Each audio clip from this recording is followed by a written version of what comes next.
If you have been following our Project HT500 build, you would now be expecting us to mount the engine into the frame or get the marriage done. And you are right, we will do just that. Hello and welcome to Drive Spark. I'm Stephen Neal and you join us once again at NMW Racing, where we are building our Project HT500. We have taken a Royal Enfield Himalayan and then we've turned the engine into this. Now this on the outside looks like the stock engine of the Royal Enfield Himalayan. It's running a 500cc big bore and there are a lot of other modifications inside this engine. If you are interested to know more about these modifications, do check out episodes 1, 2 and 3 where we have gone into detail on each of these modifications. We will make sure to leave links in the description below. And now finally in episode 4, we're ready to get this marriage done. We're ready to mount the engine into the frame. You can see we've already got the sensors fixed, we've got the wires all connected, and now the cables are ready to accept the engine into the frame. Let's complete the assembly process.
And with that, we have completed the assembly process of our Project HT500, and now we have the last piece to the puzzle, the ECU.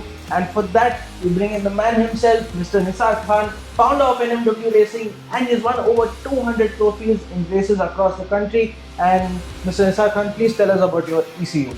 This is the performance racing ECU from NMW Racing. It has 4 switchable maps. The maps can be switched from the switch on the handlebar. These maps also can be programmed through our NMW Racing software. This ECU can be used on a modified engine, also it can be used on the stock engine. Whereas for a modified engine, you can also change the maps. You can choose the map according to your engine performance. Also for the stock engine the same, and you can increase the RPM limit in the stock engine and also in the modified engine. Alright, so we have the ECU plugged in on the motorcycle, and now finally we're ready to crank the engine for the first time. So Mr. Nisar Khan, please do the honors and start the bike for us.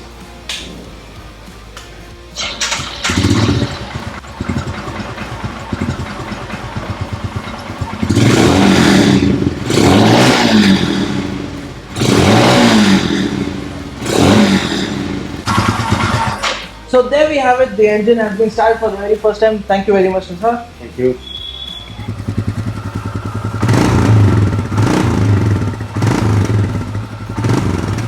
Our Project HT500 build is now complete and we are super excited to hit the road. We're all ready to go out there and explore. A lot of road trips coming up with this motorcycle.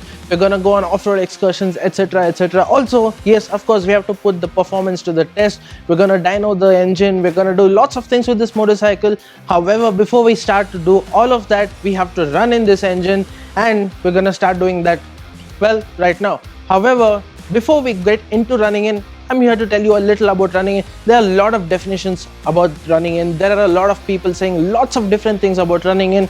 We're here to make it simple for you, and simply put, running in is basically setting the engine to its current configuration. So basically we have the big bore kit, we have the valves, we have the big piston, we have got the camshaft, etc. And all these parts should come together into a rhythm. It has to get into sync with each other, and that is basically the running in process. The piston has to sit well with the sleeve, etc., etc. A lot of internal complications. However, simply put, in one word, running in is making the engine perfectly fine with all of its internal components. And to do that, we're going to run it at a certain RPM. We're going to make sure that we are not going to exceed the stock motorcycle's maximum torque. So we're going to keep it between 3 and 5000 RPM. Yes, there will be some instances where we will rev it a little. However, we will do that only in gear and under load, never going to rev it without load. So that will be our running in process. So do let us know what you think about it. And now it's time for us to hit the road. Thank you so much for watching. We do hope that you enjoyed watching this build as much as we enjoyed building this motorcycle. And well, we're gonna be out there exploring. Do stay tuned for the hashtag HT500. More rides coming up, more episodes coming up. Also, in the next episode, that is episode 5, we'll be putting this motorcycle on the dyno and comparing this motorcycle and a stock motorcycle of a similar age, similar vintage, and we'll be putting out the results. More than that, one thing that you all have been waiting for, the price announcement. So what does it cost to build this Project HT500? Well, the cost of all these components involved in this build will be announced in episode 5 as well. So do stay tuned for that. This is Stephen Neal signing off for DriveSpark. We're gonna be riding. You too ride, but ride safe and stay safe.